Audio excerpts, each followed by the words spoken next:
mga salaganawan o araw nugayo panangain dong anawan katpong tang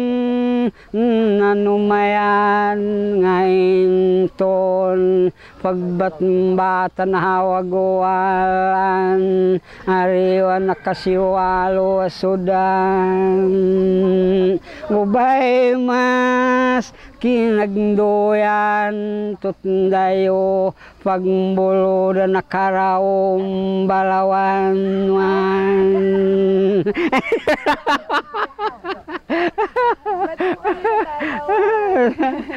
ang sinasabi ko, maging bata matanda o magagaling sa iba't ibang dakong Mindoro, ang bawat katutubo luminaw, makipaglinaw at luminaw pa ng higit ang kanilang pangunawa at pag-iisip tungkol sa kalagayan ng nakakarami at alang-alang sa kinabukasan ng mga maliliit na maiiwan ng mga matatanda.